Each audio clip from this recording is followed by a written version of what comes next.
واحلل عقدة من لساني يفقهوا قولي. سبحانك لا علم لنا إلا ما علمتنا إنك أنت العليم الحكيم ولا حول ولا قوة إلا بالله العلي العظيم. أما بعد.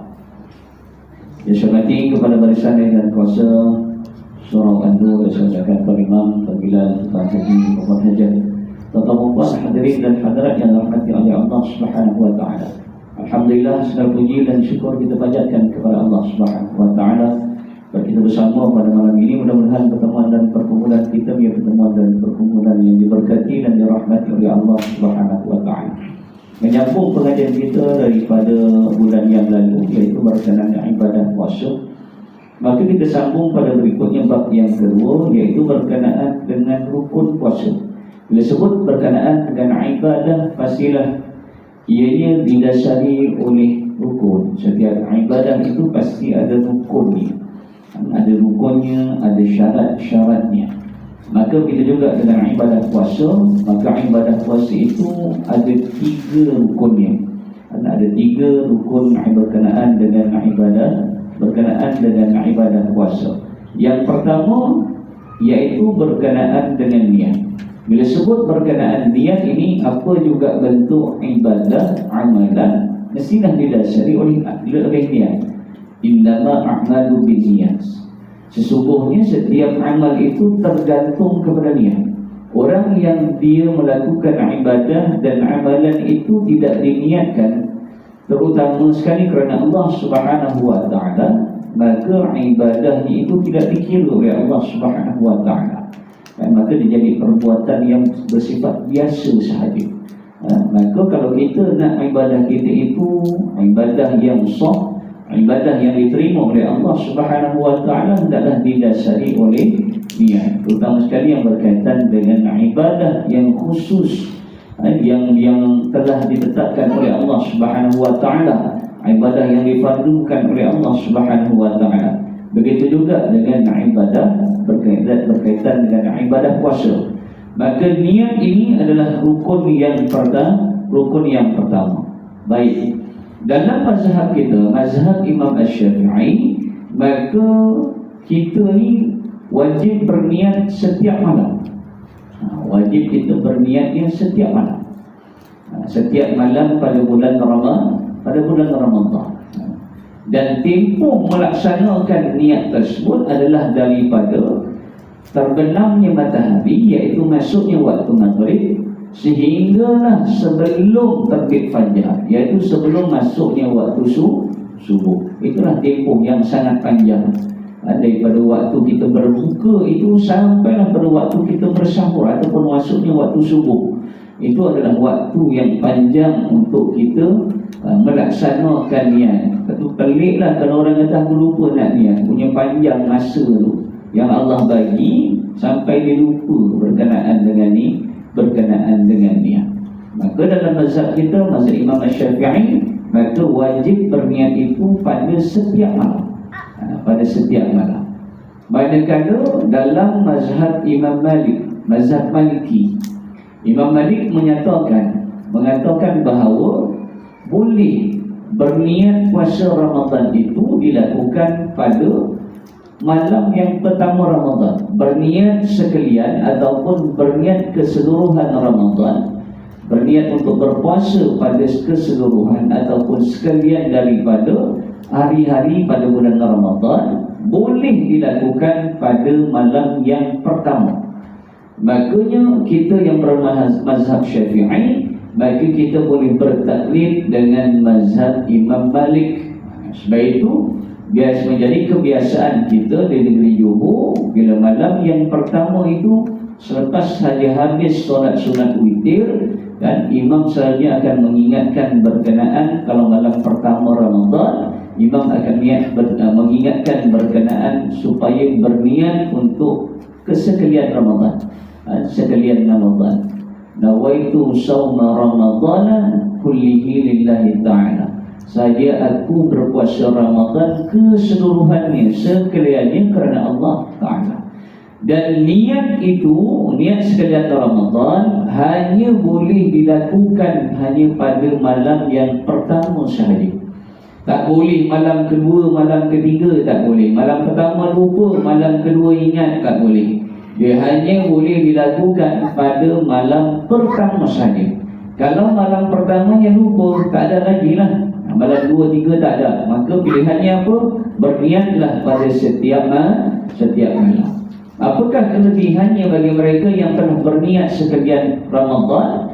Makanya kalau katalah dia terlupa pada malam-malam yang ada pada bulan Ramadan, maka puasanya masih sah kerana dia berpegang kepada niat puasa sekalian tadi. Baik.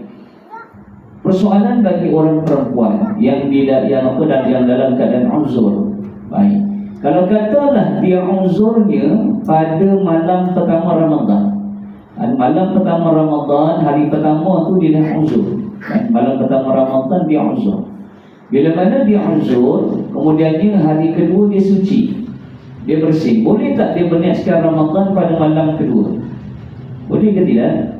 Dia tak boleh lah. Kenapa? Syaratnya tadi apa? Berniatnya hanya pada malam pertama. Tapi kalau wanita yang dia malam pertama dia suci, bersih, malam pertama tu, iaitu hari pertama Ramadan tu dia bersih, suci, maka dia berniat aku puasa Ramadan sekalian. Aku puasa Ramadan, aku puasa sekalian Ramadan ke, aku puasa Ramadan sekalian ke, tak kisahlah mana pun bahasa yang nak guna. Allah tu Maha mengetahui. Kita jangan terlalu ikut buku sangat lah. Yang penting Allah tahu. Cakap Jawa, niat Jawa, orang Jawa niat Jawa, orang Bugis niat Bugis. Kan kalau rasa diri itu macam orang nak salih, niat nak salih pun boleh, tak jadi masalah. Dengan bahasa Inggeris pun boleh, tak jadi masalah. Kan yang penting niat tadi puasa sekalian Ramadan pada malam yang pertama. Maka kalaulah dia telah berniat pada malam pertama, kan, dan dia pun suci hari pertama, kemudian ni hari kedua dia uzur. Hari kedua dia uzur sampailah hari yang ketujuh. Hari yang ke-8 dia bersih semula. Adakah dia boleh menggunakan menyambung niatnya pada malam pertama? Boleh. Kerana dia telah berniat pada malam pertama Ramadan, tapi dia kena berniat semula. Niat semula lah. Maka dia niat apa? Saja aku puasa sekalian Ramadan. Kerana apa tadi? Wanita uzur tadi adalah uzur yang diberikan oleh Allah Subhanahu Wa Taala. Dia tak sama kalau orang yang poting puasa. Kan orang poting puasa sengaja tak puasa tu cerita lain. Orang perempuan Allah bagi dia ABC, Allah bagi cuti. Kan? Itu kelebihan yang Allah bagi pada dia lah, bagi orang perempuan. Baik. Kemudian ini tuan-tuan yang dirahmati oleh Allah Subhanahu Wa Taala. Bila sebut berkenaan dengan niat ini, berkenaan dengan niat, makanya ada perbezaan di antara niat bagi puasa fardu, puasa wajib dengan puasa sunat. Kalau puasa wajib, apa puasa wajib? Kita dah bincang yang lepas, antaranya puasa Ramadan, puasa qada Ramadan, puasa nazar, puasa bagi orang yang dikenakan kafarah, kan? Kafarah sama ada kafarah zihar, kafarah bagi melakukan persubuhan di siang hari pada bulan Ramadan bagi orang lelaki, kan? Maka puasa yang wajib ini, puasa fardu ini, wajib niatnya dilakukan sebelum terbit fajar.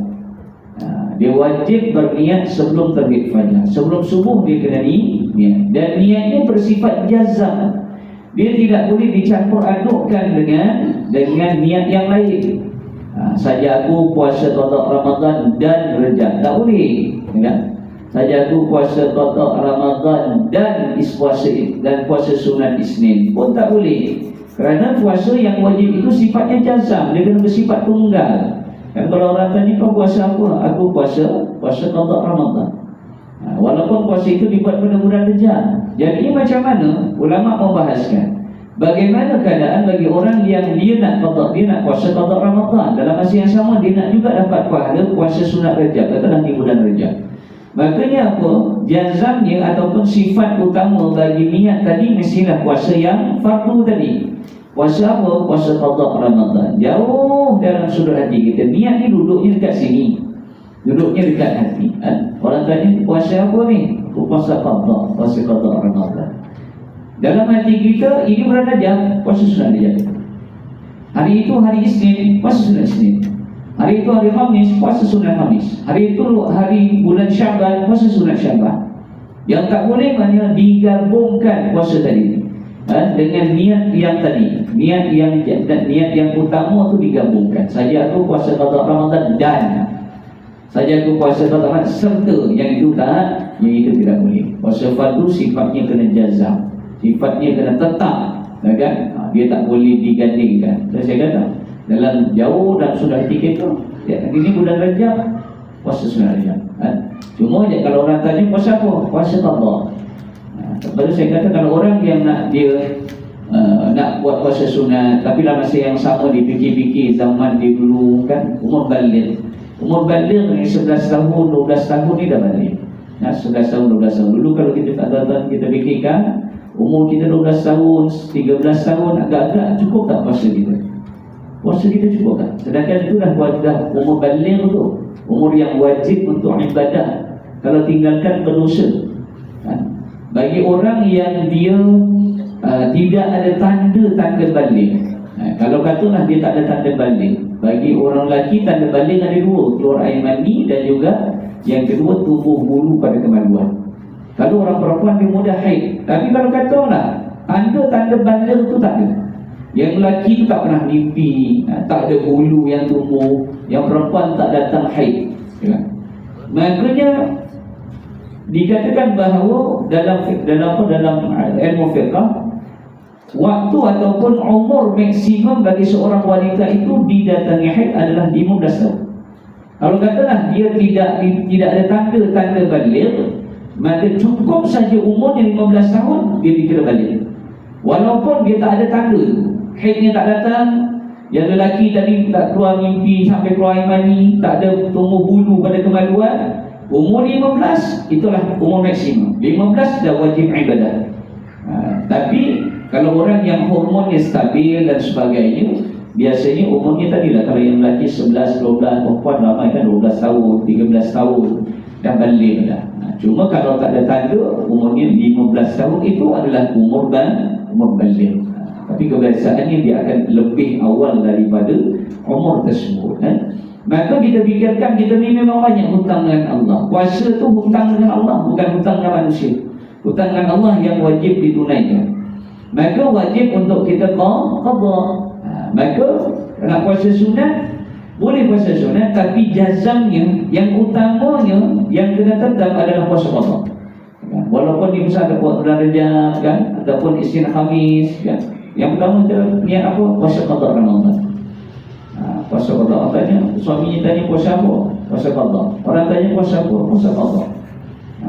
Tapi hari itu Isnin, dalam hati kita puasa Isnin Khamis. Allah tu Maha mengetahui. Yang tak boleh ulama bahaskan digabungkan. Saja aku puasa qada Ramadan dan puasa qada Ramadan dan serta. Orang dia kau puasa apa? Aku qada Ramadan dengan puasa sunat Rajab. Itu sangat pandangan. Puasa yang wajib yang dalam bersifat jazam. Baik. Bagi puasa yang sunat, puasa sunat ni banyak lah kan. Puasa sunat Isnin Khamis, puasa sunat Rajab, puasa sunat Sya'ban, macam-macam puasa sunat lah. Maka kalau puasa sunat, niatnya itu boleh dilakukan setelah terbit fajar. Boleh dilakukan setelah terbit fajar, selepas daripada subuh. Sehingga bila? Sehinggalah naik matahari, ataupun matahari berada di atas kepala. Matahari berada di atas kepala, waktu zuhur dan sebagainya. Maka bila mana gelincir matahari ini dia dah habis waktu zuhur kan. Makanya kalau katalah golongan yang sebegini, golongan yang puasa sunat, yang mana yang dia boleh berniat selepas daripada terbit fajar, sebelum masuk waktu zuhur. Katalah kan, dia tidur lepas solat subuh, dia tidur. Ni kalau jadi siang subuh pun tak sembahyang, tak ada maknanya dia nak puasa, kan? Ni kita cerita orang yang memang dia jaga ibadah lah. Lepas sembahyang subuh ni dia tidur bangunnya pukul 11. Kan anak-anak kan macam tu kan, anak-anak dara pun begitu juga. Kebanyakan macam tu, yang masak tang maknya kat rumah. Anak daranya tidur pukul 11 kan. Katalah dia kata daripada aku buka pergi kat dapur kan, dia pergi kat dapur tengok turun saya, mak tak ada makanan ke? Maknya cakap, kau ingat aku bibi? Kan sebabnya jawab, kau ingat aku bibi kau? Kan Maka tak apalah, puasa lah. Boleh tak dia berpuasa sunat? Puasa? Boleh. Kenapa? Syaratnya apa? Syaratnya lepas daripada subuh tadi, selepas daripada terbit fajar, dia belum melakukan perkara yang membatalkan puasa. Dia tak makan, dia tak minum kan. Dia tidur, mana makan minum, maka dia boleh berpuasa, niat berpuasa sunnah. Kalau itu puasa lah. Mengambil daripada kisah baginda Nabi SAW. Nabi satu ketika ni, kalau Nabi hidup bukan macam kita, tuan-tuan. Kan? Tak ada lah orang yang hidup macam Nabi SAW. Nabi mengambil pendekatan hidup Nabi ni, pada disebutkan dalam syurga ni, yang paling ramai dalam syurga adalah orang miskin. Orang kaya dah duduk di dalam neraka. Kan? Sebab apa? Sebab hartanya banyak. Hartanya banyak akan dipersoalkan oleh Allah. Kan? Maka Nabi ni hidupnya begitulah. Kan? Nabi dalam hidupnya makanannya sedikit. Bukanlah Nabi ni tak boleh jadi kaya. Bagi Nabi ni adalah kekasih Allah, Habibullah. Tapi itu pilihan Nabi. Kalau Nabi hidup kaya raya, orang akan petikai. Hari ini je lah kan. Imam Zahri tiba-tiba naik Bentley ke kan. Beli mas tak payah susah lah. Beli mas di semata kacang ke dah cukup lah. Itu Imam Zahri itu duit mana dia dapat? Orang kita tak macam tu kan? Dia tak tahu struggle yang susah yang kita cari duit. Yang dia tahu macam kenapa duit daripada mana dia dapat. Jadi imam dia. Dia nampak imam dia. Dia tak nampak orang tu buat kerja lain kan. Itu manusia. Begitulah kita bagi Nabi SAW. Kalau Nabi jadi kaya raya, orang kata petikai. Kalau Nabi kaya raya, kenapa orang yang berada dekat Mekah tu ada yang miskin kan? Bagi hidup Nabi begitu. Maka satu ketika Nabi balik daripada masjid sampai ke rumah, Nabi melihat di dapur Nabi tidak ada makanan. Bila tak ada makanan ni, maka Nabi kata apa? Aku berpuasa. Dia mudah. Begitulah mengambil daripada pendekatan tersebut. Maka bagi mereka yang puasa sunat, maka mereka boleh berniat selepas daripada terbit fajar, dengan syarat selepas terbit fajar itu dia belum melakukan perkara-perkara yang membatalkan puasa. Dan puasa sunat itu boleh digantikan. Tak jadi masalah puasa sunat ni kan. Nak ganding Rejab dengan puasa Isnin ke, Rejab dengan Khamis ke, tak jadi masalah. Sebab dia tarafnya sama, kedudukan dia sunnah.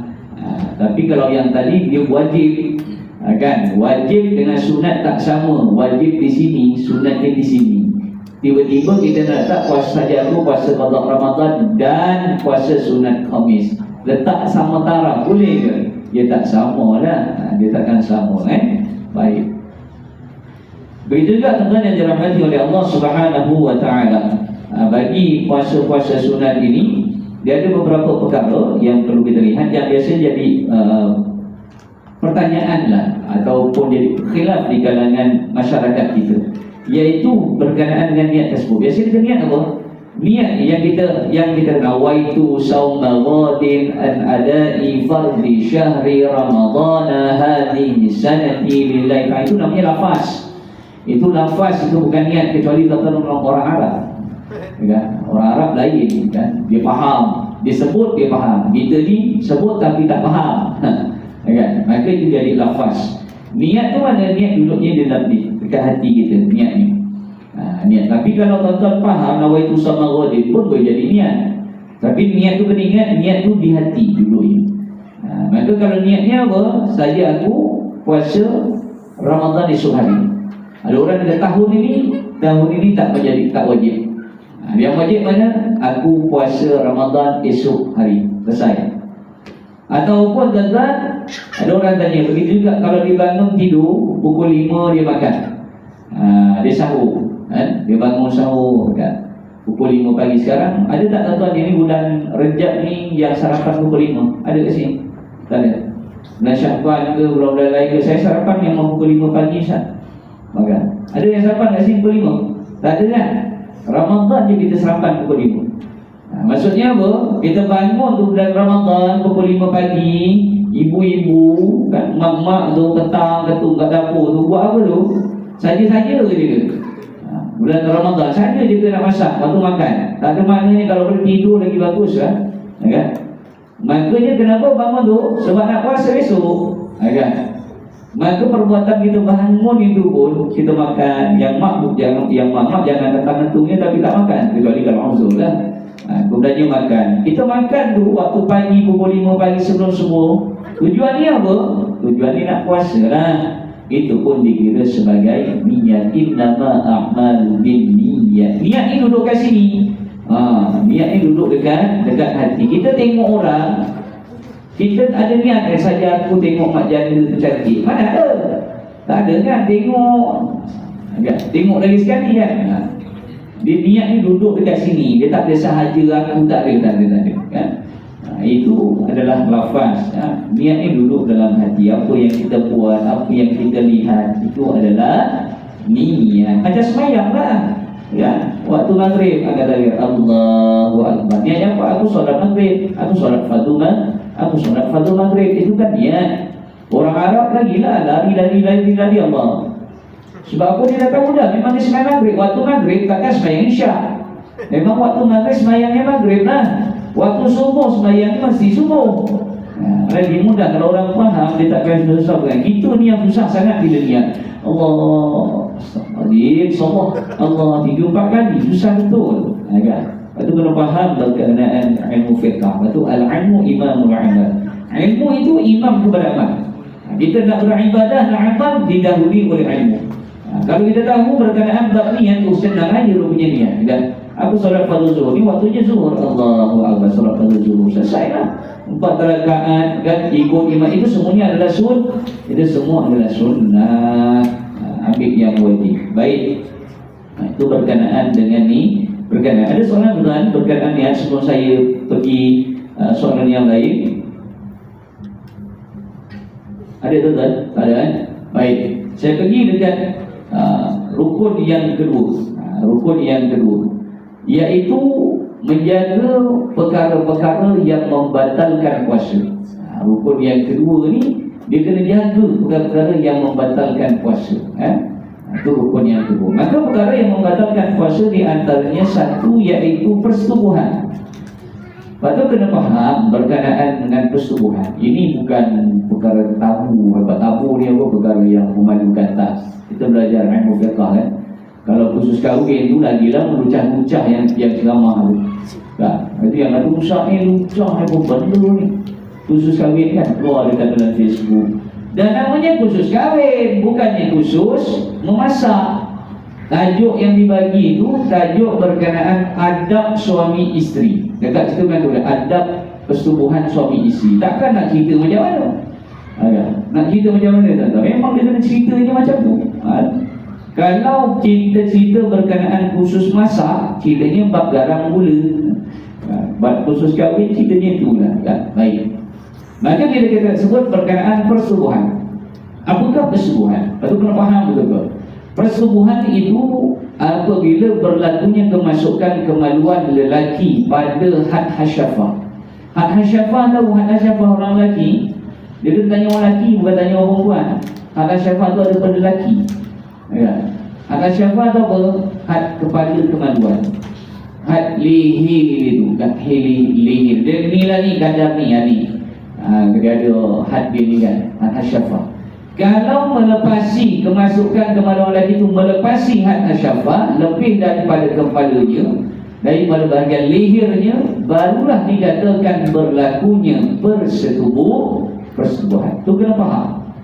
Itu kena faham. Sebab itu kena faham. Sama ada kemasukan itu pada kemaluan wanita ataupun pada kemaluan lelaki. Lelaki mana? Lelaki dengan lelaki. Dia ikut jalan belakang. Hari ini banyak tuan. Di kalangan orang bukan muda je, Syekh Wahab pun ramai. Kalau yang faham, tak faham sudah. Kalau yang tengok YouTube ke Facebook, tahulah siapa Wahab. Ya. Baik. Makanya kalau di lelaki dengan lelaki pun melepasi had tersebut, maka dinamakan berlakunya persetubuhan. Kalau dia buat dengan haiwan pun sama juga. Kan, tengok kambing itu, ya Allah, geramnya kambing. Kan berlaku dekat mana dulu? Kat Kelantan. Maaf kat Kelantan satu. Kan. Kat Kelantan tu kan, tuan rumah tu tengah mbek, kenapa kambing aku duk bunyi je mbek. Lepas tengok, ya Allah, dirogol je kambing tu kan. Sampai mati kan kambing tu. Mati kambing tu, ya Allah. Dia punya ganas betul tu. Makanya kalau dia melepasi had hasyafah juga, sama juga berlaku persetubuhan. Maka bila berlaku persubuhan, maka dia wajib mandi hadas. Kenapa kau mandi hadas? Aku main kambing tadi. Enggak. Dengan siapa tadi? Dengan Wahab tadi. Dia tetap wajib kan? Tetap wajib kalau melepasi had hasyafah tadi. Betul kata tahu had persubuhan. Itu hadnya. Itu dalam kes yang berlaku berkenaan dengan saya cerita sebelum ni, berkenaan anak tiri dengan bapa tiri, mak tiri. Kan? Maka dia jadi mahram muhabbad. Bila bapa dengan mak tadi berlaku persubuhan, barulah hubungan antara mak tiri, bapa tiri dengan anak tiri tadi jadi mahram muhabbad. Dia tak sama dengan anak sendiri, anak menantu dengan mak mertua, bapa mertua. Dia cukup dengan akad nikah saja. Akad nikah, maka hubungan bapa mertua dengan anak menantu, mak mertua dengan anak menantu, dia jadi mahram muhabbad. Mahram muhabbad ni apa? Iaitu haram bernikah selama-lamanya. Kalau katalah nikah, anaknya bernikah, tiba-tiba anaknya mati, kan? Tak sempat malam pertama, makanya bapaknya ginilah, dia Allah je lah ambil kau. Bapak ni katalah bapaknya tu duda, kan? Bapaknya duda. Apa je lah ambil kau jadi isteri abang. Boleh tak? Tak boleh, tak? Tak boleh kalau anak menantu dengan bapa mertua, mak mertua. Sebab apa? Dengan akad nikah, nak ada kata aku terima nikah si pernah binti sebulan dengan mas kahwin sekian-sekian, maka ni dah jadi hubungan mahram muhabbad. Dia tak sama dengan bapa tiri, mak tiri dengan anak tiri, yang mana perlu persubuhan di antara mak tiri dan bapa tiri tadi bagi mengharamkan hubungan di antara bapa tiri dan juga anak tiri. Maksudnya mengharamkan ni apa? Mengharamkan mereka daripada bernikah dan mereka jadi mahram. Bila mahram ni boleh bersentuhan dan sebagainya. Tapi pada hari ini kadang-kadang kita jumpa ada bapa tiri dengan anak tiri, mak tiri dengan anak tiri, lepas nikah siung penuh semua sekali. Dan macam anak dia tak. Tu kena faham, dia belum lagi mahram selagi mana mak bapak tadi belum melakukan persubuhan. Itu perbezaannya tadi. Tu kena faham tu berkenaan persubuhan. Jadinya ada orang tanya lah masa itu dulu kan, umur dah 7, bapak saya dah umur 80 Ustaz, macam mana? Jadi hubungan saya dengan mak tiri saya macam mana? Kenapa umur 80 boleh lagi ke Ustaz? Dia tanya kat saya, dia tanya je kat aku. Kat aku tak ada jawapan. Kau tanya bapak kau, kan? Jawapan di situ lah. Jawapannya di situ. Kita tanya kita tak ada jawapan. Maka kena tanya. Jadinya dia hak dikatakan bersubuh tadi sekadar memasukkan tadi tu, sekadar hasyafah. Kalau saya tanya dengan tangga dia kata alah Ustaz, sumbatnya lah dia kata. Jadi sampai lepas itu cukup. Dia nak, sebab dia nak menghalalkan tadi tu. Kalau dia tak berlakukan, maka hubungan anak tiri dengan bapa tiri tadi, anak tiri dengan bapa tiri dengan mak tiri itu jadi masalah. Baik kan? Maka dikatakan berlakunya persubuhan. Tak kisahlah bentuk apa pun persubuhan, ianya adalah membatalkan puasa. Yang kedua iaitu keluarnya air mani. Air mani ini sama ada dengan persubuhan atau bukan dengan persubuhan. Bukan dengan persubuhan. Macam mana dia keluarkan sendiri dan sebagainya, maka ia juga membatalkan. Baik tuan-tuan, kena ingat semua perkara yang membatalkan puasa ini syaratnya mesti dilakukan dengan sengaja. Mesti dengan sengaja. Kalau katalah bulan Ramadan kan, kadang-kadang Kak Esru ni macam-macam cerita, macam-macam kan. Dulu saya ingat ada seorang isteri, dia kata, Ustaz, macam mana Ustaz suami saya ni Ustaz? Kenapa? Suami saya ni dia suka betul tengok pertandingan Ratu Cantik ni Ustaz. Ratu Cantik, dia kata Miss World lah, Miss Universe lah, dia suka Ustaz tengok tu. Kalau saya lepa je Ustaz, dia tengoknya tu. Dia kata, tapi dia buat maksiat tak? Ya, dia tak semayang. Dia semayang, dia pergi masjid selalu. Dia memang di masjid, tapi dia suka tengok tu kan. Nak jawab aku pun tak boleh nak jawab kan. Kepada lelaki ni dia gitulah. Dia matinya dia punya nafsu tu, bila mati juga dia punya nyawa dia. Itu orang lelaki dia tak macam orang perempuan. Orang perempuan sampai satu tahap dia happy. Orang lelaki ni selagi dia tak mati tu pun tak mati. Maka jawapan kita apalah, mudah-mudahan lama-lama dia akan jadi baik. Nanti yang penting hidup kita ni ibadah tetap ibadah kan. Jangan sampai kita buat maksiat tinggal ibadah kan? Tapi lebih baik bila beribadah itu semakin menjadikan kita ni semakin dekat pada Allah, jauh bermaksiat. Tak apa lah.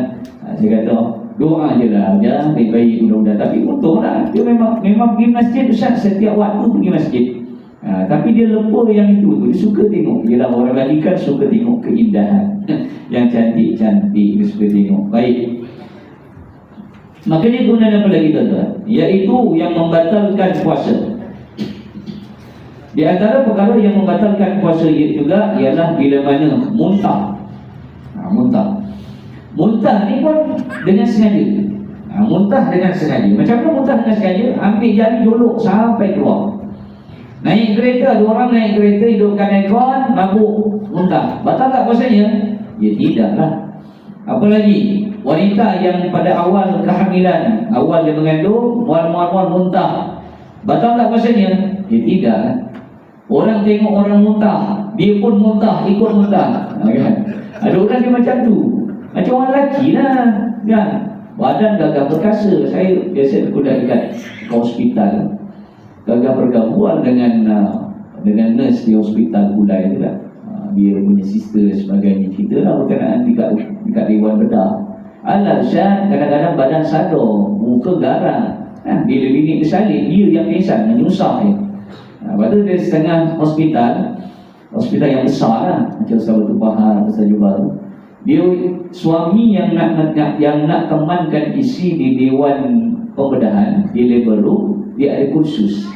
Dia kena hadir kursus tu. Kalau dia tak hadir, dia tak boleh masuk. Dia dah kena hadir kursus tu. Sampai tahap tu dia nak tapis orang supaya, dia kata kalau tidak menyusahkan. Isinya tak ada apa-apa, dia pula dah lah kat dalam semua perempuan. Dia kata badan besar, siapa nak angkat dia? Habis tu macam mana? Saya dia je Ustaz, macam tu. Dia tahu dia pingsan, bukan dia mati, dia pingsan dia. Ambil air rejis, bangun balik dia. Kan? Kadang badan sadar kan? Bila kadang orang muntah, tengok orang muntah, anak muntah, bapak pun muntah kan? Anaknya kadang-kadang ialah anak berak yang cibuk kan panggil yang panggil bininya, panggil mak dia, bapaknya tak nak kan? Diorang memang dia penggeli betul. Memang tak kasi tu. Orang muntah, dia pun muntah. Adakah batal? Ya tidak membatalkan. Itu bukan kehendak dia, itu adalah semula jadi. Dikatakan yang sengaja tu kalau dijuluk tadi sampai dimuntahkan, tu barulah dikatakan sengaja. Sama juga persubuhan tadi. Kalau tak sengaja, mimpi kan, tengah tidur mimpi subuh kan? Tapi jangan dua-dua mimpi lah, pelik juga kan. Dua orang mimpi yang sama, itu pelik betul tu. Memang itu sehati sejiwa betul tu. Sehati sejiwa tu. Dia kalau seorang tu tak, tapi yang seorang lagi takkan duk layan je kan. Tak payah juga. Makanya kalau katalah berlaku, maka ia tidak disengajakan. Sama juga tengah tidur mimpi sampai keluar air mani juga tidak sengajakan, maka dia tidak membatalkan. Maka kalau tak sengaja ni tuan-tuan, macam tadi kita tengok TV kan, tak kira yang muda, tak kira tu yang jumpa saya ajah, jumpa saya tu umur 60, suaminya 60 kan. Dia suka tengok tu. Makanya katalah dia tengok tu sampai keluar air mani. Dia bukanlah dia gunakan tangan digosok ke dah, tak. Tiba-tiba memang keluar sendiri. Sebab doktor daripada suatu perubatan, ada kalau orang yang dia mati kucuk ataupun dia dah sampai umur 50-60, dia tak ada tanda-tanda. Maksudnya kalau orang yang muda, bila mana sebelum keluar air mani, dia keluar air mazi dulu, dia ikut turutan. Tapi kalau orang yang dah berusia, dia tak ada, dia keluarnya sama je. Tak boleh beza mazi dengan mani, dah tak boleh beza dah. Sedangkan kalau kita sebut perluasan berkenaan dengan air yang keluar daripada tubuh badan manusia, dulu kita bincang awal dulu berkenaan bab taharah. Air yang keluar daripada tubuh badan manusia, ada air yang bersifat najis. Dia najis kerana pada pakaian, maka dia wajib dibersihkan kan? Dia najis kalau kena pakaian. Kalau dibawa pergi sembahyang, maka solatnya tidak sah, tapi dia tak wajib mandi. Apa dia airnya? Air kencing, air wadi. Air wadi ni kalau orang yang kerja berat, orang lelaki kerja berat, dia akan keluar. Sebelum dia kencing, dia ada keluar. Dia namanya air wadi. Dia rasa likat sikit, rasa apa? Dia rasa likat. Dia lekit, dia melekit. Itu namanya air wadi. Yang ketiga air mazi, air yang keluar sebelum keluar air mani, timbulnya nafsu syahwat. Maka kalau kena pada pakaian, dia hanya wajib untuk dibasuh. Dia wajib dibasuh lah, tak boleh bawa pergi solat. Tapi dia tak wajib untuk mandi hadas. Kalau nak lakukan ibadah, cukup dengan tadi dia bersihkan kemaluan dia, bersihkan baju dia tadi, tukar pakaian yang lain, maka dia berwudu. Ada satu lagi air yang mana dia tak najis. Dia tak najis kalau kena pada pakaian pun dia tidak merosakkan solat, tak merosakkan ibadah. Tapi kalau keluar wajib mandi. Apa dia? Air mani tadi. Itu perbezaan di antara 4 air yang keluar. 3 tadi tak wajib mandi, cukup berwudu, tapi air itu najis. Dan satu lagi ia tidak najis tapi wajib untuk mandi hadas. Betul Baik, kemudian apa lagi? Perkara yang membatalkan puasa juga, iaitu di antaranya memasukkan sesuatu dalam rongga badan. Rongga utama, hidung, mulut, telinga, kubul dan dubur. Dan itu syaratnya ada 2. Satu dilakukan dengan sengaja, yang kedua dia melepasi had batin. Melepasi had batin. Kalau memasukkan sesuatu dalam mulut yang membatalkan, kalau dia melepasi makhraj huruf ha. Ha ni dekat sini. Kalau orang lelaki ada halqum, sebelum halqum. Kalau dia yang membatalkan, dia sampai pada makhraj huruf kha. Kha ni dia di bawah sikit daripada ha tadi, dia hampir pada halqum. Kalau lepas itu baru membatalkan. Sama juga hidung, dia ada had zahir batin, dia sampai kat hujung juga. Maka kalau sekadar kita korek hidung, itu tak membatalkan. Dia tanya, Ustaz, membatalkan tak puasa kalau korek hidung pada bulan Ramadan? Batal kalau korek hidung kau masuk mulut, itu batal. Ada orang kan macam bukan korek hidung masuk mulut. Dia kadang-kadang jadi habit dia. Dia duduk termenung seorang-seorang, tanpa sengaja. Dia tanpa sengaja. Kalau dia buat tanpa sengaja tak batal. Tak sengaja. Tak sengaja tak batal. Baik. Kemudian apa lagi? Telinga. Sama juga, sampai kat mana yang batal? Sampai kat gendang. Kita biasa kalau korek telinga kan dia masih ada di permukaan. Betul tak? Permukaan tu kan rasa syok tu kan. Itu batal tak? Tidak membatalkan. Betul kena faham betul-betul. Tapi kalau dibuat dengan sengaja, korek telinga siang Ramadan, korek hidung siang Ramadan, masukkan air sengaja dalam mulut pada bulan Ramadan, gosok gigi dan sebagainya selepas daripada waktu zuhur, maka kalau buat dengan sengaja maka hukumnya adalah makruh. Cuma kalau orang yang gosok gigi ni yang hukumnya makruh kalau dibuat selepas waktu zuhur. Waktu zuhur tu kan dia dah pukul 2, pukul 3, dah hampir dah pada waktu untuk berbuka. Kecuali ada orang ialah lepas subuh dia tidurnya lama kan. Kemudian dia nak pukul 1 tu nak pergi masjid. Maka kalau orang yang bau mulut orang yang berpuasa tanpa tidur dengan yang dah tidur sama tak? Takkan sama tak? Kan bau orang bangun tidur, bau mulut dia kadang-kadang lebih busuk daripada bau longkang. Ya tak? Lepas tidur kan? Lepas tidur dia tak sama dengan orang yang dia berpuasa.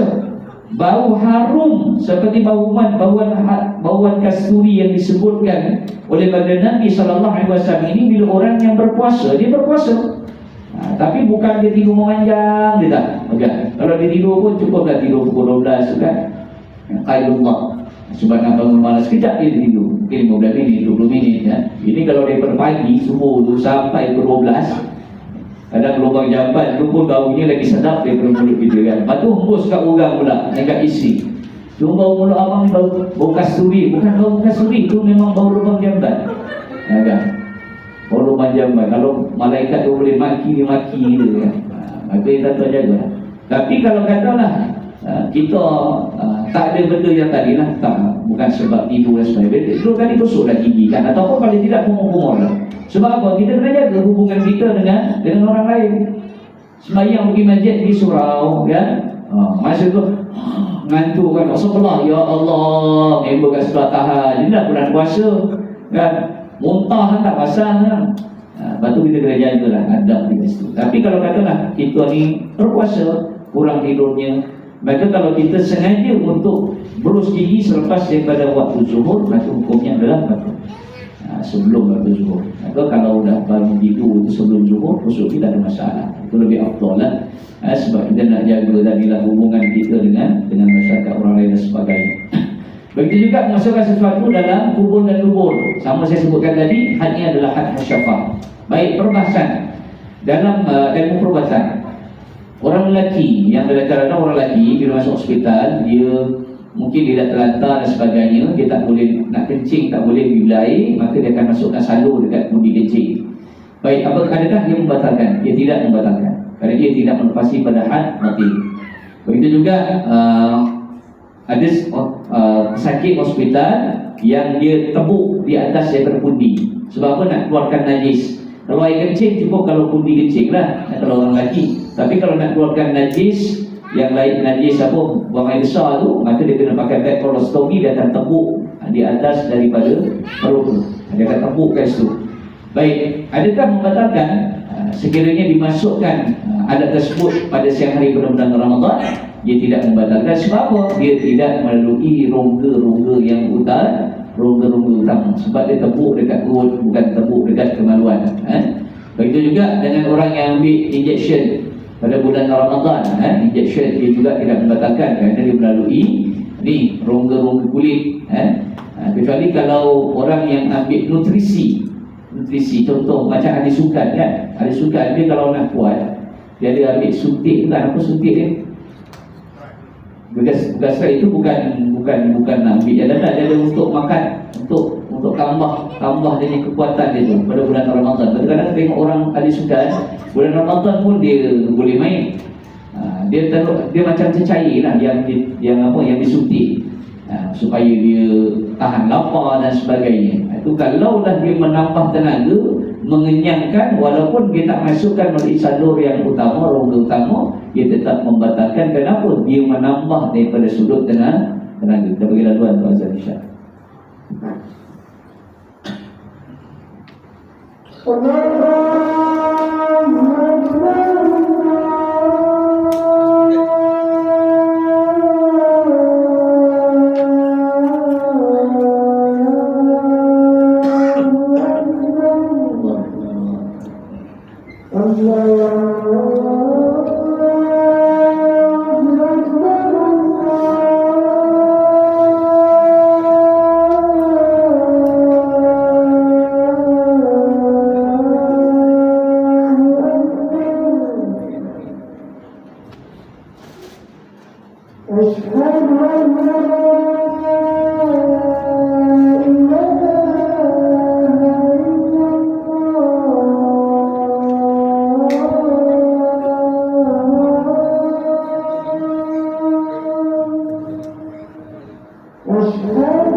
Demi perbahasan yang berikutnya, yaitu perkara yang membatalkan puasa. Tadi yang terakhir apa tadi?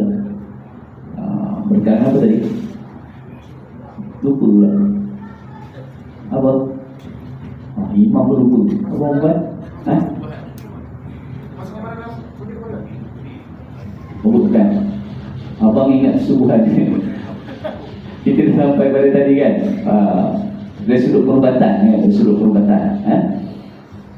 Baik, bagi mereka yang dia tepuk dekat badan dan sebagainya, itu tidak membatalkan. Jadi kita cerita pada sudut perubatan, tidak membatalkan. Begitu juga yang ambil injection dan sebagainya, berkenaan obat kecil manis, yang ambil insulin dan sebagainya, ianya tidak membatalkan.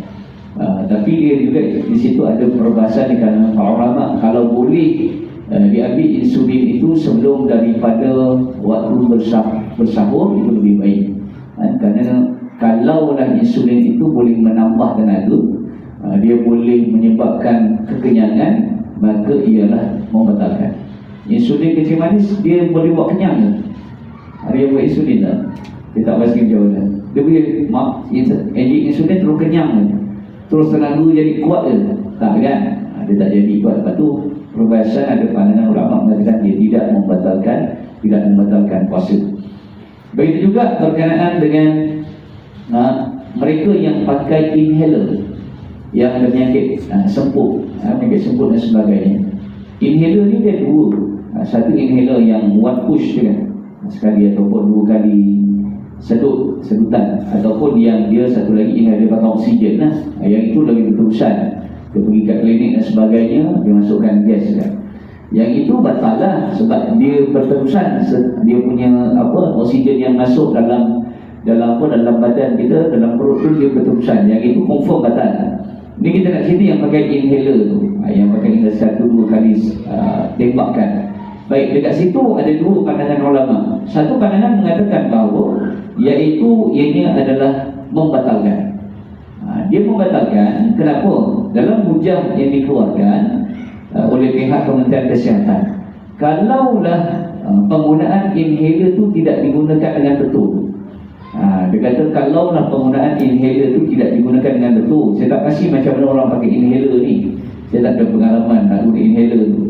Tapi kalau orang yang pakai penyakit semput, penyakit lelah, kalau di peringkat Kementerian Kesihatan, mereka kata kalaulah teknik penggunaan inhaler yang betul, maka bahan-bahan yang ada dalam inhaler tersebut, dia sepatutnya masuknya di paru-paru.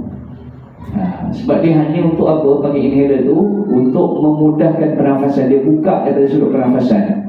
Kan bila orang semput ni, dia punya saluran pernafasan dia jadi sempit. Maka dia pakai inhaler tu, dia sedut, maka sepatutnya dia hanya sampai dekat paru-paru saja. Maka daripada sudut perubatan dia kata kalaulah penggunaan tadi tidak dilakukan betul, kalau dia buat dengan betul, inhaler tu masuk pada paru-paru, maka ia tidak membatalkan. Tapi kalau orang yang menggunakan inhaler tanpa mungkin rujukan doktor, maka dia beli dekat farmasi, dia sedut, maka dia kata apa? Daripada sudut perubatan dia kata, maka kalau tidak dilakukan dengan betul, maka bahan tersebut akan masuk ke perut. Dia tak masuk ke paru-paru, dia sampai pergi ke perut. Bila inhaler tu disedut, dia sampai dekat perut, maka ianya adalah membatalkan. Jadi ia ada khilaf pada dua pandangan ulama. Satu pandangan mengatakan tidak batal kalau sedutan tadi dia masuk hanya pada paru-paru. Batal kalau dia masuk terus pada perut. Jadi ia bagaimana nak menyelesaikan masalah? Dia terpulang kepada pesakit tersebut. Kalau ada khilaf ni tuan-tuan, khilafnya apa? Dua pandangan ulama yang berbeza. maka kita boleh pilih mana yang lebih kita yakin. Kalau kita lebih pada keyakinan bahawa ia membatalkan, aku sedut lebih banyak, masuknya sampai kat perut, rasa sampai kat perut, agaknya lah kalau orang yang pakai inhaler, maka dia yakin, dia kata ni batal ni. Maka kalau orang yang berkeyakinan ianya batal, maka habis Ramadan dia wajib qada puasanya. Tapi kalau katalah habis Ramadan, dia dah cuba dah nak qada, tapi sakit semput dia memang hari-hari. Ada orang sampai tahap kritikal, dia sejuk dan sebagainya, dia akan semput. Maka kalau katalah memang tak boleh dia nak qada, maka dia wajib bayar fidyah. Kaedah dia begitu. Tapi kalau orang yang dia yakin, aku tembak ni sampai kat baru-baru je, dia tak sampai kat perut, maka kalau dia pegang pada yakin ianya tidak membatalkan, maka puasanya tidak membatalkan. Maka terpulang pada pesakit tersebut, nak pilih yang mana, nak pilih yang batal ke, nak pilih yang tak batal. Sebab apa? Kedua-duanya ada hujah di kalangan para ulama. Baik. Kemudian apa lagi dalam, iaitu memasukkan sesuatu, iaitu dalam rongga kubur dan dubur. Contoh, orang yang dia bulan Ramadan ni kan, bulan Ramadan ni waktunya panas, kering, minum air pun kurang. Biasanya bila buang air besar, air tu sembelit tu susah nak keluar. Makanya sampai kadang-kadang dikurik nak keluarkan najis itu. Kalau katalah sampai baik, yang membatalkan mana? Iaitu kalaulah dia memasukkan jari daripada had yang had yang berlebih-lebihan pada kadar yang biasa. Kalau kita ni istinja ataupun kita membersihkan kita punya dubur, kalau kita buang najis tu, kalau kita dah buang najis, kita bersihkan cukup pada had zahir tadi, pada luaran dia kan? Ataupun dia hanya boleh, kalau nak masukkan pada had tadilah, tidak melepasi pada had yang tadi tu, had syafah tadi. Tapi kalau katalah dimasukkan lebih daripada had itu, maka ianya adalah membatalkan. Tapi tak pernah orang buat, tak pernah dibuat oleh orang. Ini adalah daripada sudut hukum. Begitu juga kalau katalah bulan Ramadan ataupun tengah puasa, tiba-tiba sakit perut, tapi dalam kereta najis dia dah keluar dah ni. Kalau ikut zahir tu macam dah keluar, tapi dia kemut balik, masuk balik najis tu. Ini cerita hukum kan. Dia dah keluar, kalau ikut dah terbayang ni mesti dah keluar tu najis ni. Dia sedut balik, dia kemut balik lah tadi kan, dia kemut balik, masuk balik, maka puasanya adalah batal. Sebab dah keluar, benda dah keluar, jangan tarik balik kan? Jangan tarik balik, lepaskan biar habis. Bulan Ramadan tarik balik, maka ianya adalah membatalkan puasa. Lagi mana yang membatalkan puasa? Berenang dekat kolam, kentut dalam kentut dalam air juga membatalkan puasa. Sebab apa? Bila mana kita kentut, lubang lubur kita terkeluar, apa yang masuk? Air masuk sebab itu kentut dalam air juga adalah membatalkan puasa kan. Biasa kalau orang kentut dalam air, dia akan keluar kuih, keluar. Sebab apa tadi tu? Gas daripada lubang lubur tu naik ke? Sebab terbuka tu kan? Dia terbuka. Lepas tu dia ini adalah membatalkan puasa. Baik. Apakah hukum berbekam, derma darah dan juga hukum puasa? Satu, berbekam dan juga derma darah. Berbekam dan derma darah pada bulan Ramadan, setiap hari bulan Ramadan hukumnya makruh. Dia tidak membatalkan, tapi makruh. Kenapa makruh? Bila berbekam, kita derma darah, dia akan mengurangkan tenaga. Darah dah keluar banyak, maka kita akan rasa penat. Maka kalau nak dia berdarah, nak bekam, buat waktu yang lain, bulan-bulan yang lain. Puasa, kalau puasa siang hari bulan Ramadan, dia puasa ni kan bila mana isi dalam tubuh dia terkeluar kan. Baik, kalau katalah daripada sudutnya memang ada keperluan untuk dia memasukkan sebab sakit. Saya pernah jumpa orang yang ada penyakit puasa kan, dia duduk macam ni pun tak boleh. Dia duduk tak boleh kan. Dia kata kalau saya nak tu, saya pakai pampers lah. Dan pampers sebenarnya pakai pampers lagi, kena 2-3 lapis. Bukan sebab tak tahan, dia kata kalau tak pakai pampers, dia kata sakitnya tu, dia kata sampai boleh rasa macam nak pingsan. Dia kata kalau duduk, lepas tu tak boleh duduk lama. Lepas tu dia kena pakai span dan sebagainya lah.